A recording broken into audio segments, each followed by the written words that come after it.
Hello, hi, my name is Sid. I'm from Sid's Wood Shack. This is behind me is where I do my wood crafting, woodworking, whatever else I like to fiddle around with. If you're a young person between the ages of, let's say 10, maybe 16, and you have never started a woodcraft project, I'm going to show you how to do it. It's very easy. I'll show you how to set up a wood shop as a young person, maybe some projects that you can do that are very inexpensive, and what basic tools you'll need to get the ball rolling. So come on into my workshop and let's explore a little bit.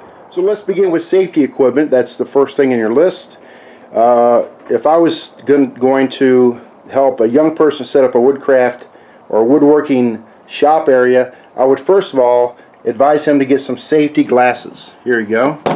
Safety glasses. This is my favorite pair because it's red, white, and blue. I would also advise him maybe to get some filters to put in front of his nose and mouth area. That comes in handy once in a while. Also a apron so he can cover his clothing and not get so messed up. I think his mom would really appreciate that. And then every shop needs a handful of rags. You'd be surprised how often you need some rags. So again, I would get a safety glasses, a filter for your nose and mouth, a nice shop apron that can hold the pencils or different things out of pockets, and then get you a handful of rags for wiping up. Then let's go to the glues. I have a few shop glues here. There's Gorilla Glue and Elmer's Wood Glue, Woodcraft Glue, Woodworking Glue, and Tide Bond. I would say the best glue here is the Gorilla Glue, but you know what? You could just get some Elmer's glue. In fact, start off simple. Just get a bottle of white Elmer's glue that you use in school. I've used that before on wood projects and it works very well. You might want to consider getting a small can of WD-40. That helps with all kind of tool problems, a little bit of rust here and there. And then every shop needs a nice tape. Here's a Stanley 25-foot measuring tape. I have several tapes in my shop because sometimes I have visitors over to do woodworking. That really comes in handy, at least 25 feet. And then I would go with some simple tools like a couple screwdrivers. I have a flathead screwdriver here. I have a Phillips head right here. Then way over here I have a square tip driver. And we're going to talk about the differences between those three screwdrivers in another short video. Of course, every shop needs a hammer. There's a nice Sears hammer I bought years ago. It's got a fiberglass handle. I think I've had that hammer for well over 30 years. Here's a nice drill. You'll need a drill for your shop. This is also a Sears Craftsman. It doesn't have your drill doesn't have to be brand new. Just get a good used one. And when you buy one, make sure if it needs a key chuck for the front, to make sure you have one. And then while you're at getting drills, you might as well go ahead and get you some drill bits. There's a nice set here with a large all the way down to a very small drill bit for large holes, small holes. And then you don't really need large saws for starting a wood shop. Don't get a big table saw. Don't get all kind of large expensive equipment. Just start off with a jigsaw.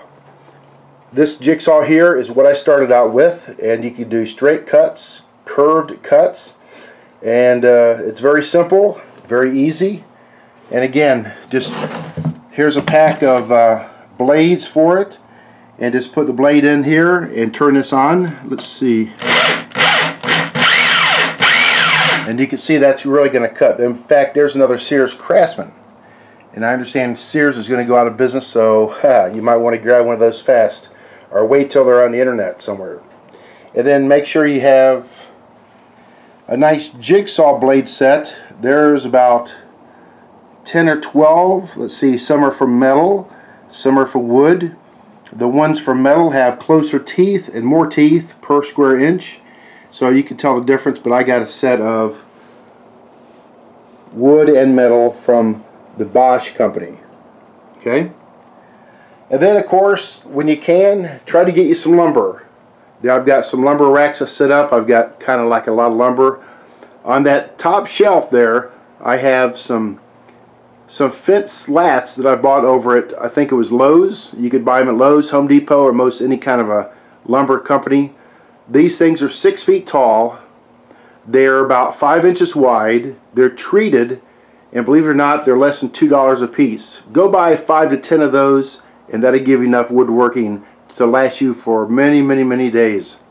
And then when you go back, buy 5 or 10 more. Always have some in stock.